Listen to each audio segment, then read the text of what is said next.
करोति कल्याणम् आरोग्य सुख संपदः जे बुद्धि विनाशाय आत्मज्योति नमस्तुते आत्मज्योति प्रतिपत्ताय ब्रह्मज्योति नमस्तुते ब्रह्मज्योति प्रतिपत्ताय गुरुज्योति नमस्तुते।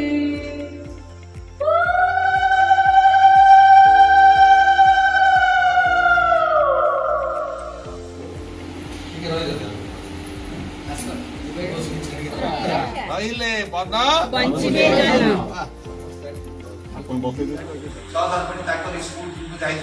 जिते जन अच्छा नेताजी भाई स्कूल डाकिले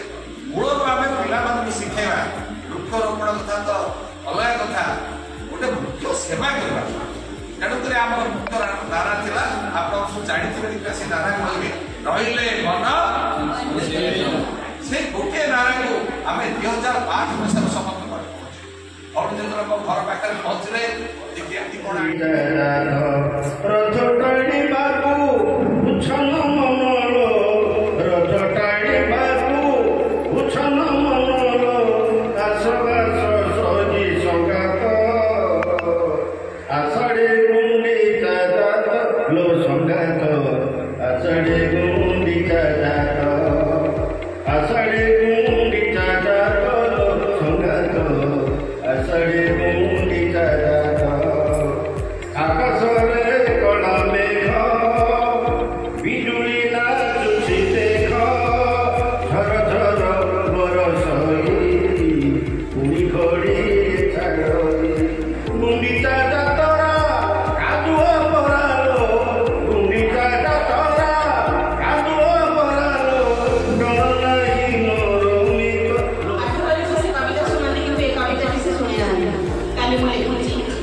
दिने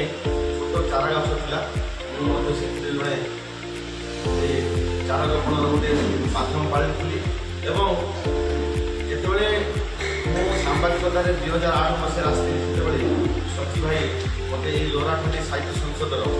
खबर प्रसारण अनुरोध करते जाइए से गोटे मैगाजिन बाहर से स्कूल कॉलेज पाने गुड़े कविता प्रबंध सब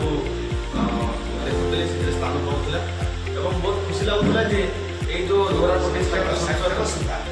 हाँ ये लोराखंडी साहित्य संसद जो छात्र छात्री मान आरंभ कर समस्त प्रकार साहित्य मान गोटे गोटे प्लाटफर्म दूसरा जहाँफल आज ये भुवनेश्वर भूमि साहित्य पार्टी अनेक थर आसी देखा चिन्मयर जो चेष्टा बाबा जो आइडियोलोजी से अनुप्राणित लोराखंडी साहित्य आपणे बर्तमान गोटे महाद्रुम परिणत होगा महाद्रुमर सब आम गोटे छोट शाखा और ये शाखा गुड़िक आगे बढ़ एकाठी रहा साहित्यर विकास करवा आ गए सत कथा कह भूमि को आसती भंजनगर ଅନେକ ଗୁଡ଼ିଏ କଥା ଶୁଣୁଥିଲି 2001 ମସିହାରେ ଏଠି ଆସିଥିଲି ବିଜୟଭୂତ ଛତ୍ରପୁର, କିନ୍ତୁ ଯେତେବେଳେ ଆସିଲି ଭଞ୍ଜଭୂମି କହିଲେ ଉପେନ୍ଦ୍ର ଭଞ୍ଜଙ୍କର ଜନ୍ମସ୍ଥାନ, ଏଠି ସାହିତ୍ୟ ଅଛି, ସଂସ୍କୃତି ଅଛି, ସବୁ ପ୍ରକାର ଜିନିଷ ଅଛି। ଆପଣ ଦେଖିବା ପାଇଁ ସାହିତ୍ୟିକ ମାନଙ୍କର ଗୋଟେ ଭରପୁର ଗୋଟେ ମେଳା ଏଠି, ଯୁଆଡ଼େ ଯିବ ବୋଲି ସାହିତ୍ୟ ମାନେ ଆଉ ଏତେ ବୁଦ୍ଧିଜୀବୀ ଏତେ ଜ୍ଞାନୀ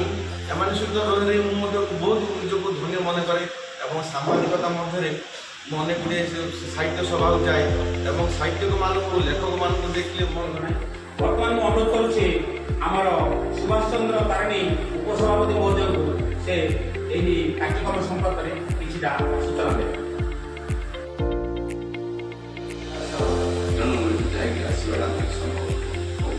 ଧନ୍ୟବାଦ। ପରବର୍ତ୍ତୀ ସମୟରେ ମୁଁ କହିଲି ଯେ ପରବର୍ତ୍ତୀ ସମୟରେ ଆଉ ଦିନ ଯେତେବେଳେ ହେବ ମୁଁ ଆପଣଙ୍କୁ ସୂଚନା ଦେବି, ଆଉ ଆମର ସମ୍ପାଦକ ମହୋଦୟ ସୂଚନା ଦେବେ, ଆଉ ଆପଣ ଆସିବେ ଭଞ୍ଜନଗରରେ ଯୋଗ ଦେବେ। ଲୌରାଗଡ଼ି ସାହିତ୍ୟ ସଂସଦ ଏକ ଅନନ୍ୟ ସାହିତ୍ୟ ସଂସଦ ଆମେ ନିଶ୍ଚିତ ଭାବରେ ଅନୁଭବ କରୁଛନ୍ତି। ଯେଉଁମାନେ ଏଠି ଆମ ପାଖରେ ଅଛନ୍ତି ବରିଷ୍ଠ ସାହିତ୍ୟିକ ମାନେ, ବରିଷ୍ଠ କବି କବୟିତ୍ରୀ ମାନେ, ସମସ୍ତଙ୍କୁ